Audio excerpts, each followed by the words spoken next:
মধ্যপ্রাচ্যে এখন বারুদের গন্ধ। একদিকে ইসরায়েল ও আমেরিকার রণহুঙ্কার, অন্যদিকে খাদের কিনারে দাঁড়িয়ে থাকা ইরান। এই দুই পক্ষের সংঘাতের মাঝে তুরস্কের প্রেসিডেন্ট রেসেপ তাইপ এরদোয়ান যে অবস্থান নিয়েছেন তা কেবল কোনো কূটনৈতিক বিবৃতি নয়, বরং এক শীতল বাস্তববাদী রণকৌশল।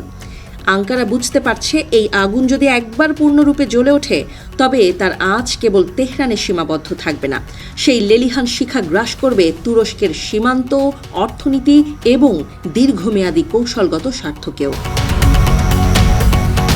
তুরস্কের এই নীতি আপাত দৃষ্টিতে দ্বিচারিতা মনে হতে পারে, কিন্তু গভীরভাবে পর্যবেক্ষণ করলে দেখা যায় এটি অত্যন্ত ধারাবাহিক। একদিকে তারা ইরানের ওপর ইসরায়েলি হামলার তীব্র নিন্দা জানাচ্ছে, অন্যদিকে নিজেদের ভূখণ্ডকে এই যুদ্ধ থেকে শত হস্ত দূরে রাখার দুর্ভেদ্য প্রাচীর গড়ে তুলছে।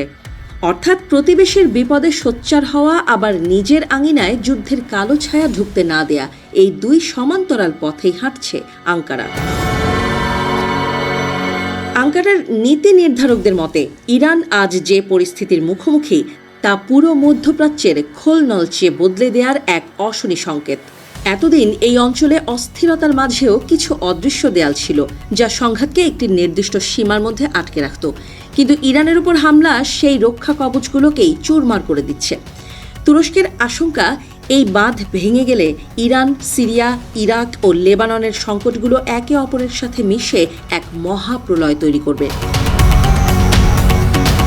এই আসন্ন মহাপ্রলয় কেবল সামরিক নয়, বরং এক ভয়াবহ অর্থনৈতিক সুনামি। যুদ্ধ শুরু হওয়া মানেই জ্বালানির দাম আকাশচুম্বী হওয়া, সরবরাহ ব্যবস্থা ভেঙে পড়া এবং বিনিয়োগকারীদের রুদ্ধশ্বাসে পলায়ন। তুরস্কের নেতৃত্ব খুব ভালো করেই জানে, অভ্যন্তরীণ অর্থনৈতিক চাপ আর বাইরের যুদ্ধের ধাক্কা যখন এক বিন্দুতে মেলে তখন রাষ্ট্রের ভিত্তি কেঁপে ওঠে। বিগত বছরগুলোর অর্থনৈতিক টানাপোড়েন থেকে শিক্ষা নিয়ে এরদোয়ান তাই স্পষ্টভাবে জানিয়ে দিয়েছেন, এই ভূ রাজনৈতিক অনিশ্চয়তার বোঝা বইবার ক্ষমতা আর কারো নেই। তুরস্কের এই কঠোর অবস্থান কোনো অন্ধ সহানুভূতির বহিঃপ্রকাশ নয়, বরং এটি আত্মরক্ষার এক আদিম প্রবৃত্তি। আঙ্কারার কাছে ইরান সংকট মানে একটি গাণিতিক সমীকরণ।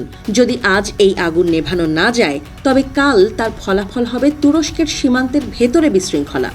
দীর্ঘ সীমান্ত, আঞ্চলিক বাণিজ্য এবং জ্বালানি প্রবাহের যে নিবিড় জালে তুরস্ক জড়িয়ে আছে, সেখানে প্রতিবেশীর ঘরে আগুন লাগলে নিজের ঘর বাঁচানো প্রায় অসম্ভব হয়ে পড়বে।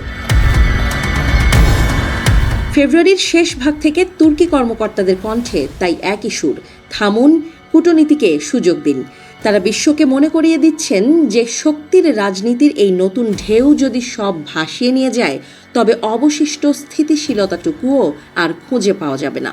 তুরস্কের এই নিন্দা মূলত তিনটি শক্ত খুঁটির উপর দাঁড়িয়ে: আন্তর্জাতিক আইনের প্রতি দায়বদ্ধতা, আঞ্চলিক সহিংসতার চক্র বন্ধ করা এবং নিজের সামাজিক অর্থনৈতিক স্থিতিশীলতা রক্ষা করা।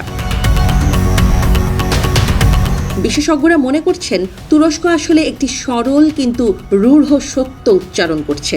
ইরানের পতন বা দুর্বল হওয়া মানে মধ্যপ্রাচ্যের শক্তির ভারসাম্য পুরোপুরি নষ্ট হওয়া, আর সেই শূন্যতা পূরণের লড়াই যখন শুরু হবে তখন যুদ্ধের পরবর্তী ফ্রন্টলাইন হবে তুরস্কের একেবারে দোরগোড়ায়। আঙ্কারা আজ যে ভাষায় কথা বলছে তা আসলে নিজের ভবিষ্যতের জন্য লেখা এক সতর্কপত্র।